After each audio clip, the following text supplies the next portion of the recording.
Militancy ये कहते हैं 90 में हुई है, 80 में असली शुरू हुई, 80 में शुरू हुई जब मुफ्ती सईद ने यूथ के कुछ जवान ट्रेनिंग के लिए भेजे। मैं उस मीटिंग में खुद था। अच्छा, मैं खुद था उस मीटिंग। ये आप देख सकते हैं, एक खुलासा है। हाँ जी, मैंने 80 में ही फैसला लिया है कि मैं निकलूं वहां से, और मैं 80 में ही निकला। जहां मैं रहता था हमने हमेशा वोट दिया है जी, मगर फिर क्या करते थे वो क्या नहीं करते थे। हमारे खिलाफ जो भी आज तक पार्टी आई है, खासकर हमें उस दिन कमजोर किया गया जब मीर कासिम चीफ मिनिस्टर था और इंदिरा गांधी प्राइम मिनिस्टर थी। तो ऐसी कोई चीज जो आपको अभी भी फील होता हो कि आप वो साथ नहीं ला पाए, जिसे आप मिस कर रहे हैं? सुकून वहीं रह गया तो बाकी देखिए, बहुत बड़ी बात है।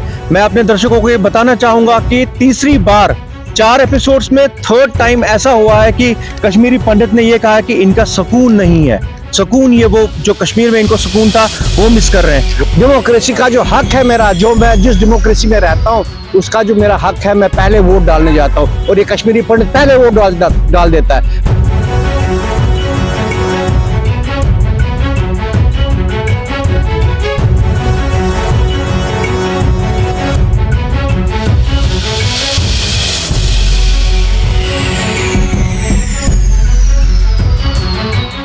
अब देख रहे हैं द राइट न्यूज और मैं हूं रोहित भट्ट, और आज हम आए हैं द राइट कनेक्ट में। मुट्ठी और विनायक नगर मुट्ठी में है, यहाँ आम कश्मीरी पंडित है, इनसे बात करने के लिए। आपको पता ही होगा कि हम आम कश्मीरी पंडित से बात करते हैं और आज विनायक नगर आए हैं, यहाँ इनसे बात करते हैं। हम जानना चाहेंगे आपसे सबसे पहले, आप कश्मीर में कहाँ रहते थे? पारीवन कुलगाम। आपका नाम? मेरा नाम राधा कृष्ण रायना है। आपका नाम? हीरालाल भट्ट। कहाँ रहते थे? हम रहते थे लद्दू में। लद्दू में। आपका नाम? ओमकार दास। ओमकार जी कहाँ रहते थे? पुलवामा त्रिशल। आपका नाम? लाल भट्ट जी। लद्दू। मैं अभी सभी का नाम नहीं ले सकता, आपको पता ही है, क्योंकि बहुत सारे लोग हैं, लेकिन हमारा मकसद है इनसे बातचीत करना उन बारे में। लेकिन आज हम शुरुआत करेंगे सियासी गलियारों से, क्योंकि आपको पता ही है कि मंडे को श्रीनगर कॉन्स्टिट्यूंसी की जो इलेक्शन है वो उसकी वोटिंग है, और इनसे जानना चाहेंगे कि माहौल है, इलेक्शन का माहौल है। आपसे जानना चाहेंगे सबसे पहले कि आपका क्या इरादा है, क्योंकि कश्मीरी पंडितों को कहा जाता है कि कश्मीरी पंडित वोट नहीं डालता है, वो घरों से नहीं निकलते हैं। लेकिन इस बार जो हमें देखने को मिला है, हमने बहुत सारी बातें भी की हैं, कश्मीरी पंडित कभी भी इस चीज से दूर नहीं रहा। आपका क्या कहना है? जहां मैं रहता था हमने हमेशा वोट दिया है जी, मगर फिर क्या करते थे वो क्या नहीं करते थे। हमारे खिलाफ जो भी आज तक पार्टी आई है, खासकर हमें उस दिन कमजोर किया गया जब मीर कासिम चीफ मिनिस्टर था और इंदिरा गांधी प्राइम मिनिस्टर थी।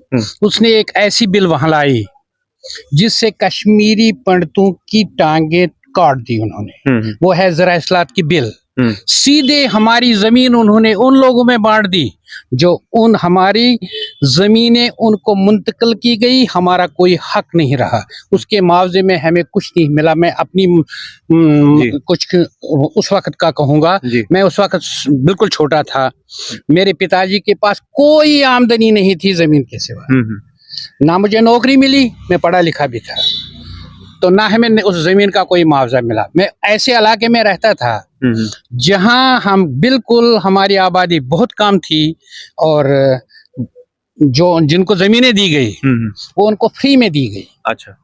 और हमें नुकसान हुआ। उसके बाद जो हमने वहां सख्ती देखी, मैंने 86 में ही माइग्रेशन की, क्योंकि मैंने देखा वहां मिलिटेंसी ये कहते हैं 90 में हुई है, 80 में असली शुरू हुई, 80 में शुरू हुई जब मुफ्ती सईद ने यूथ के कुछ जवान ट्रेनिंग के लिए भेजे। मैं उस मीटिंग में खुद था। अच्छा, मैं खुद था उस मीटिंग में। ये आप देख सकते हैं, एक खुलासा है। हाँ जी, मैंने 80 में ही फैसला लिया है कि मैं निकलूं वहां से, और मैं 80 में ही निकला। आप 80s में वहां से निकले? 80। मैंने जमीन खरीदी उधमपुर में, मैंने अपनी सारी बरादरी को कहा निकलो। 86 में मैंने मुट्ठी में जमीन खरीदी और यहाँ मकान बनाया, अपने बच्चों को यहाँ पढ़ाया।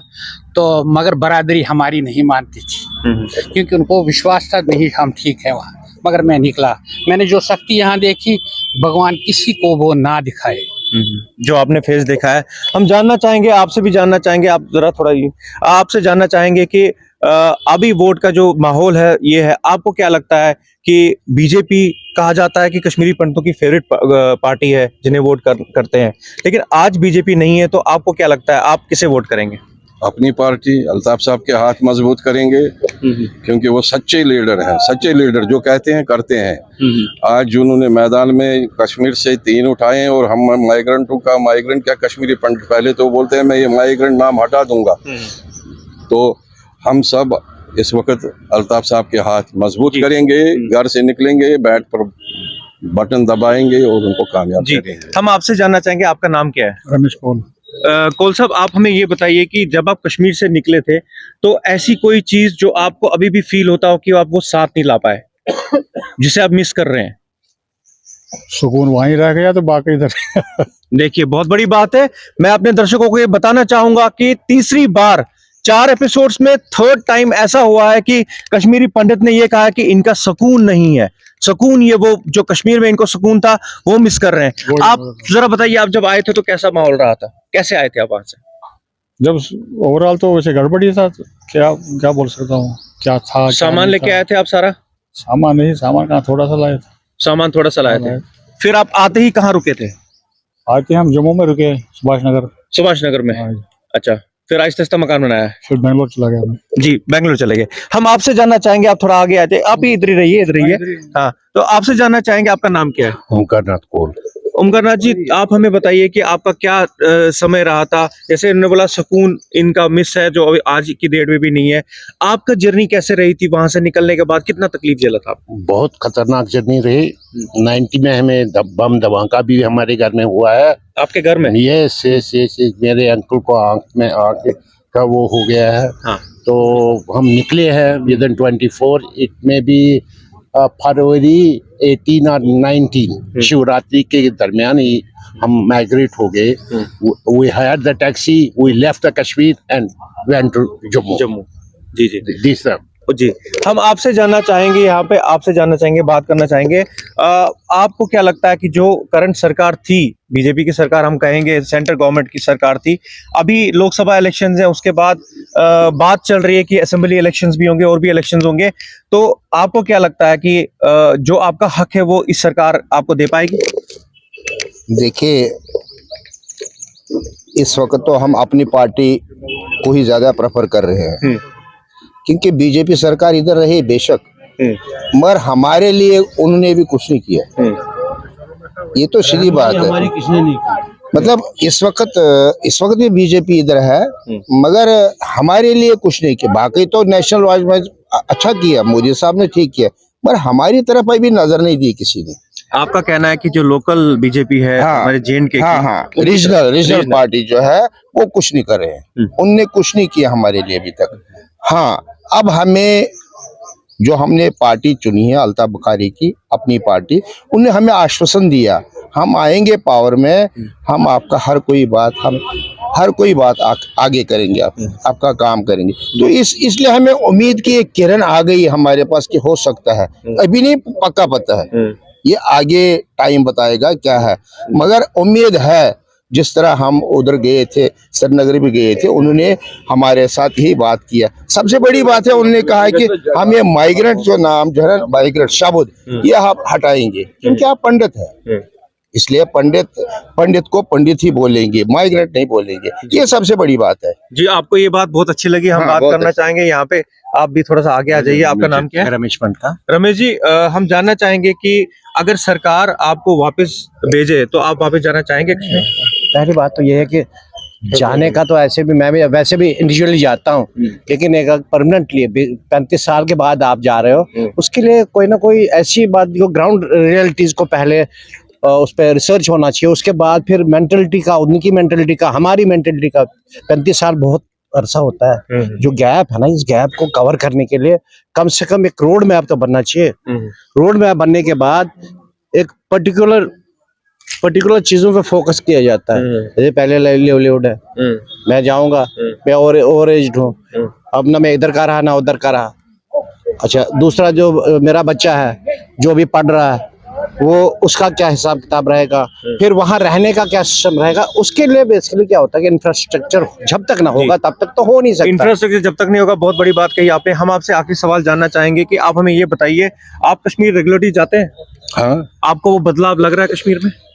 बहुत बदलाव। बहुत बदलाव। रिसेंटली कब आप गए थे? अभी गए थे हम बुखारी साहब के पास, हम 4-5 नाइट उधर ही थे। तो क्या लगा आपको, बदलाव है? लाल चौक में गए आप? बिल्कुल, हम घूम रहे थे, बिल्कुल आज तो फ्री है सिटी में, तो बिल्कुल फ्री, बहुत अच्छा माहौल है।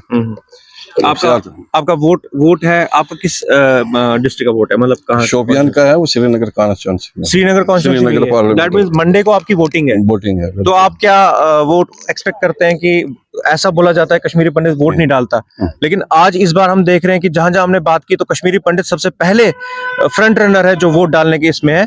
तो आप भी वोट डालेंगे? बिल्कुल, क्यों नहीं डालेंगे। पहले चाय पी के पहले फैमिली के साथ मेरे 6-7 वोट हैं, वो डाल दूंगा मैं पहले, बाद में बाकी काम। बहुत बढ़िया, बहुत बढ़िया जी। के बारे में जो एक जी, बहुत ही गंदा नरेशन जी जी जी, बिल्कुल बिल्कुल। मार्केट में जब भी कोई देखता है हाँ। कि पता नहीं क्यों, किस रीजन क्या है कि हमेशा बोला जाता है कश्मीरी पंडित वोट नहीं डालता, और मुझे ये कोई भी प्रूव करके दे दे कि कश्मीरी पंडित वोट नहीं डालता। बिल्कुल, ये ऐसा होता है, रात से ही ये जागा रहता कि मैंने कल मेरा जो हक है, वोट है, डेमोक्रेसी का जो हक है मेरा, जो मैं जिस डेमोक्रेसी में रहता हूँ उसका जो मेरा हक है, मैं पहले वोट डालने जाता हूँ, और ये कश्मीरी पंडित पहले वोट डाल देता है। बदकिस्मती हमारे ही यहाँ पे कुछ ऐसे जो आंसर हैं, जो बंदे हैं, हाँ। जो ये जानबूझकर, पता नहीं उनको क्या इससे मिलता है कि कश्मीरी पंडित वोट नहीं डालता है। ये पहले भी ऐसे बार हुआ था, क्योंकि उस वक्त डिलिमिटेशन नहीं हुआ था, बाद में डिलिमिटेशन हुआ, तो वो कुछ ग्राउंड रियलिटीज कुछ नहीं वो बात की बात है।